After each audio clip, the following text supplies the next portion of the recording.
আসলে স্পেসিফিক্যালি কোনো টপিক যদিও ওভারঅল মানে এম্পাওয়ারিং হিউম্যান রিসোর্স হিসাবে বলা হয়েছে, বাট আমি হয়তো আমার যতটুকু কথা বলবো হয়তো একেবারে একজ্যাক্ট এই লাইনেই থাকবে না।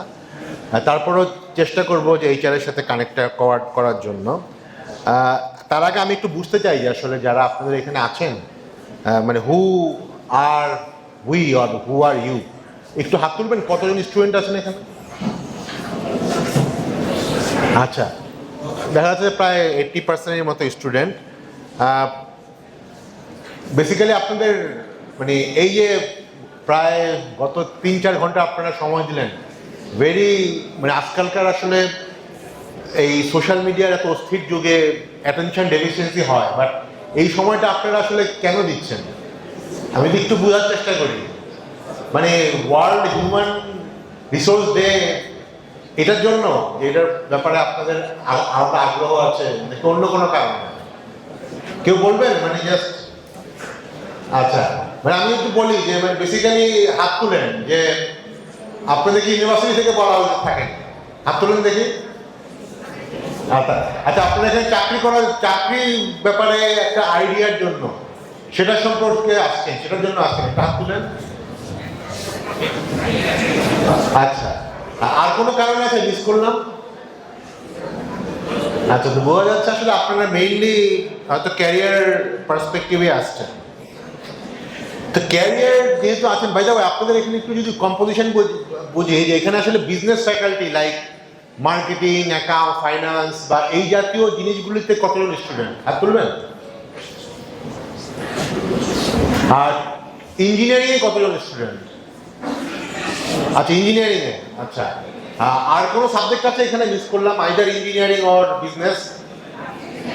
হ্যাঁ, লতে কতজন আছে? আচ্ছা, ইংলিশ বা এই জাতীয় সাবজেক্ট আছে আপনাদের এখানে? আচ্ছা, মানে হিউম্যানিটিসে কি সাবজেক্ট আছে আর কি। আচ্ছা, তাহলে বোঝা যাচ্ছে যে এখানে আসলে ইঞ্জিনিয়ারিং এর স্টুডেন্টের একটু সংখ্যা বেশি, which is quite interesting that HR summit হচ্ছে, সেখানে ইঞ্জিনিয়ারিং স্টুডেন্ট বেশি, ভেরি ইন্টারেস্টিং।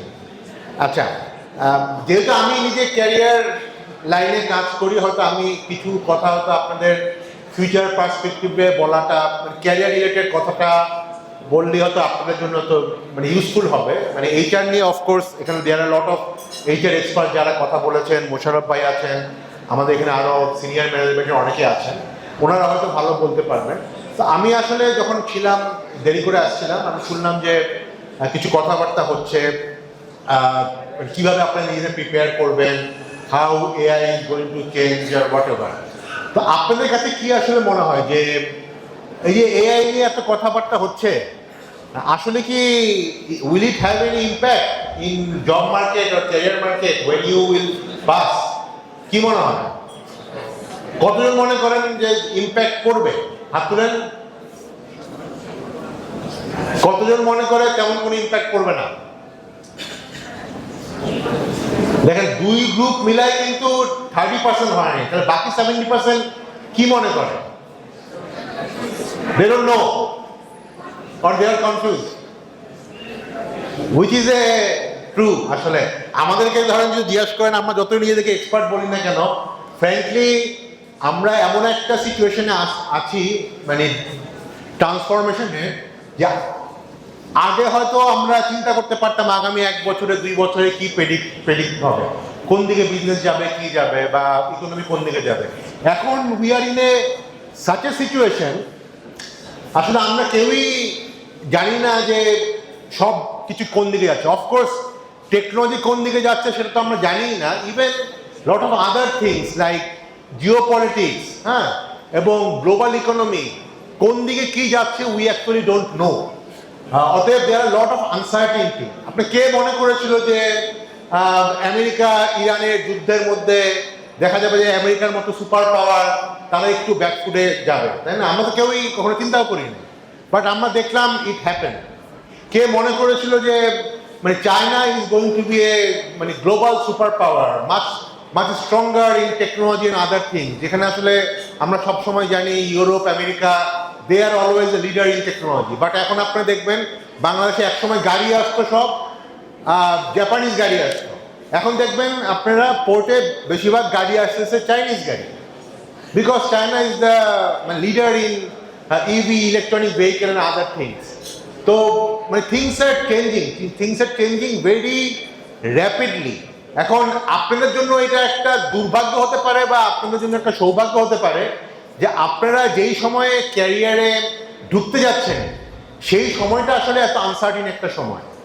তো আপনি দেখবেন যখনই আনসার্টিনিটি থাকে তখন দুই ধরনের লোক, যারা একটু স্মার্ট লোক তারা এই আনসার্টিনিটিকে মানে ব্যবহার করে they can be more successful, আর যারা একটু মানে I would not say mediocre, but যারা একটু লেইড ব্যাক বা যারা একটু মানে ধীরে সুস্থে থাকে, দে আর দ্য পিপল যখন এরকম আনসার্টিনিটি থাকে দে অ্যাকচুয়ালি সাফার মোস্ট।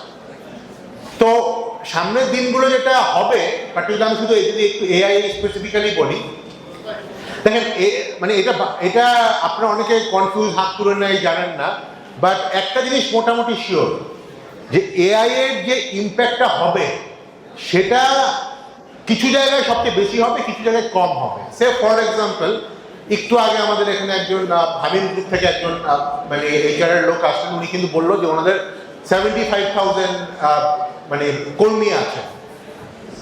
এই 75,000 কর্মীর হয়তো এআই এর আগামী 5-10 বছরে এআই খুব একটা ইম্প্যাক্ট ফেলবে না, কেননা ওনারা বেসিক্যালি কাজ করে ম্যানুফ্যাকচারিং, হ্যাঁ, মাচ মোর মেশিন। হ্যাঁ, অফকোর্স চায়নায় এরকম মেশিন আসছে, রোবটস আসছে, যেই রোবটগুলি দিয়ে এখন আসলে যেই কাজগুলো করে সেগুলো হবে, but robots are very expensive, isn't it? But এইখানে যারা সার্ভিস ইন্ডাস্ট্রিতে আছে, আমার এখানে অনেকে আছেন সার্ভিস ইন্ডাস্ট্রিতে, ইট ক্যান বি মানে bank, financial industry, it can be accounting firm, it can be a advertisement agency or whatever, ওই জায়গাগুলিতে আপনি দেখবেন there will be huge impact. গত পরশুদিনই একটা রিপোর্ট আসছে যে Standard Chartered bank is going to 7,000-এর মতো লোক তারা মানে they will reduce just because of the AI replacement. অতএব AI is going to come very big. এখন যখন এআই আসবে, কদিন আগে আমি একটা হংকং একটা এইচআর সামিটে গেছিলাম এরকমই, তো তখন ওদের এইচআর যারা senior leader, the policy makers, তারা বলছে যে AI actually will hit the low level more than the mid level. Low level মানে হচ্ছে এন্ট্রি লেভেলে এআই এর রিপ্লেসমেন্টটা বেশি হবে। এটা ভেরি অবভিয়াস, কারণ আপনারা জানেন আমাদের ধরেন কথার কথা একটা অ্যাকাউন্টিং ফার্ম, তারা কিন্তু যারা জুনিয়র লেভেলের লোক থাকে তাদেরকে এমন সব কাজ করতে দেয় যে ঠিক আছে জার্নাল চেক করা, এগুলি করা, এগুলি কিন্তু আলটিমেটলি এআই খুব ইজিলি করতে পারে, এখনই পারে, তাই না? তো এই জিনিসগুলো ইভেন আপনার সব যারা আইটি পড়েন, এখানে অনেকে আমার ধারণা কম্পিউটার সায়েন্স পড়ছেন, আইটির ক্ষেত্রে দেখবেন যে বেসিক কোডার বা কিউএ লেভেলের লোকের কাজ কিন্তু থাকবে না, কারণ এগুলোর জন্য এআই এখন অনেক ভালো ভালো টুলস অলরেডি বাজারে চলে আসছে। তো সেই জায়গাগুলো আসলে থাকবে না, থাকবে হচ্ছে কোনগুলো একটু সিনিয়র লেভেলের লোক, যেখানে আসলে ডিসিশন মেকিং, আমরা একটু আগে ডিসিশন মেকিং নিয়ে কথা বলছিলাম, ডিসিশন মেকিং এর ব্যাপারটা পুরোপুরি এআই এর কাছে যেতে it will take a little bit more time. আজ থেকে 5-10 বছর পরে হয়তো এআই তাও করবে। তো সেই জায়গাটাতে আপনি দেখবেন লোকজনের ডিমান্ডটা থাকবে এবং কোনো ক্ষেত্রে ডিমান্ড হয়তো বাড়বে, তাই না? কারণ আসলে মেশিনকেও তো আসলে একটু কতক্ষণ আগে বলছিল যে মেশিনকেও তো আসলে ইনস্ট্রাক্ট করতে হবে। ওই জন্য আসলে আমার কিছু ম্যাচিউরড ইন্ডাস্ট্রি মানে এক্সপার্টিস, সাবজেক্ট ম্যাটার এক্সপার্টিস লোকের দরকার হবে একটু অ্যাডভান্স লেভেলে।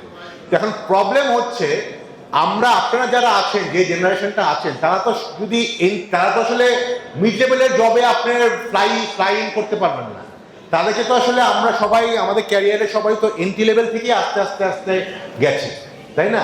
অতএব যখন এন্ট্রি লেভেলই থাকবে না বা কমে যাবে, তখন তো আসলে ডাইরেক্টলি ইম্প্যাক্টটা আপনাদের পড়বে, কারণ আপনারা মিড লেভেলে যাবেন কেমন করে। তো সেই জায়গায় আসলে আমার কাছে মনে হয় যে ইউনিভার্সিটিদের আসলে এখন তাদের পড়াশোনার স্টাইল, গ্রুমিং স্টাইল চেঞ্জ করতে হবে, যাতে আসলে মানে ইউনিভার্সিটি আসলে একদিন তৈরি করতে ফ্রেশ এন্ট্রি লেভেল জবের জন্য, তাহলে এখন তাদেরকে তৈরি করতে হবে মাচ মোর ডিসিশন মেকিং জবের জন্য।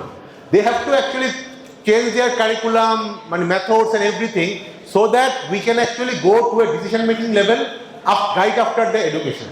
তো সেটা একটা বড় ব্যাপার। আরেকটা আমি মনে করি যে যেই জায়গাটা একটু কম ইম্প্যাক্টেড হবে, মানে এআই এর ব্যাপারটা কিন্তু আলটিমেটলি আমরা জানি যে অটোমেট করবে। একটা তো হচ্ছে যে আমাদের ম্যানুফ্যাকচারিং জব একটু হয়তো কম এফেক্টেড হবে, বাংলাদেশ যেহেতু মাছ মোর ম্যানুফ্যাকচারিং এগ্রিকালচারাল বেস বা এগুলো, সে অর্থে ইকোনমি ওয়াইজ যে আমাদের বিরাট ইম্প্যাক্ট হবে তা না। কিন্তু যেহেতু আমাদের এখানে প্রচুর ছেলেপেলেরা গ্র্যাজুয়েট করছে, আমাদের প্রায় বর্তমানে 20 লক্ষর মতো যারা জব মার্কেটে ঢুকে তাদের মধ্যে প্রায় 1/3 7 লক্ষ হচ্ছে বেসিক্যালি, হ্যাঁ জি 7 লক্ষ হচ্ছে বেসিক্যালি আমার গ্র্যাজুয়েট। এই সেগমেন্টটা সবচেয়ে বেশি affected or risky, high exposure আছে, তাই না? তো এখন ওনারা কি করতে পারে? আমি যেমন গত কয়েক বছর ধরে বলে আসছি যে আমাদেরকে এখন চিন্তা ডিফাইন করতে হবে। উই হ্যাভ টু লুক, মানে এমন সব সার্ভিসে যারা আপনারা গ্র্যাজুয়েট হচ্ছেন, এমন সব সার্ভিসে যেই সার্ভিসগুলোতে আসলে দেখবেন মাচ মোর পার্সোনালাইজ সার্ভিস। আমি উদাহরণ দিই, গতকালই আমাদের একটা ক্যারিয়ার ফেয়ার হলো, দেখবেন আপনি মানে বাংলাদেশের এখন প্রায় 1,20,00,000 মতো লোক দেশের বাইরে আছে, তাই না? আমরা তো জানি এটা, তাই না? এবং তারাই তো আমাদের অর্থনীতি টিকিয়ে রেখেছে। এই 1,20,00,000 মতো লোকের মধ্যে দেখবেন একটা বড় অংশ বেসিক্যালি কোন ইন্ডাস্ট্রিতে আছে। সে বিদেশে যখন যায়, মালয়েশিয়ায় যখন যায় বা ইতালিতে যখন যায়, সে কি আসলে বাংলাদেশের মতো গার্মেন্টস ফ্যাক্টরিতে কাজ করে? একবার করে না তা না, অফকোর্স করে, বাট একটা বড় অংশ দেখবেন they actually do lot of মানে হসপিটালিটি ইন্ডাস্ট্রি। হসপিটালিটি মানে কি? রেস্টুরেন্ট, হেলথ কেয়ার, হ্যাঁ, এরকম অনেক ধরনের ইন্ডাস্ট্রি আছে। আপনি মালয়েশিয়ায় যান, দেখবেন যে ওটার হয়তো ম্যানেজার, রেস্টুরেন্ট ম্যানেজার বা হোটেল ম্যানেজার একজন বাংলাদেশি, হাউসকিপার একজন বাংলাদেশি। তো এখন প্রবলেম হচ্ছে আমরা এই যে 1-1.5 কোটি লোক দেশের বাইরে যাচ্ছে, প্রতি বছর 10 লাখ লোক বাইরে যাচ্ছে, এরা আসলে যাচ্ছে হচ্ছে খুব লো লেভেলের লোকজন, যারা আসলে ম্যাট্রিক ইন্টারমিডিয়েট পাসও করেনি।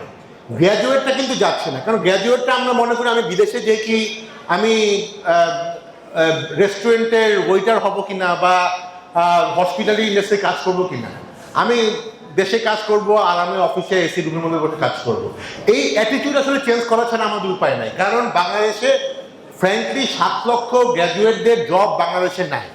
আপনাকে শিফট করতে হবে দেশের বাইরের, মানে মাথাটা বাইরের ফোকাসটা রাখতে হবে, এবং বাইরের কোন ইন্ডাস্ট্রি, আপনার বাইরেও কিন্তু এআই ইম্প্যাক্ট ফেলবে, তো বাইরের সেই ইন্ডাস্ট্রিগুলোকে আপনার টার্গেট করা উচিত, যেই ইন্ডাস্ট্রিগুলো will be less affected and those are much more hospitality related industry.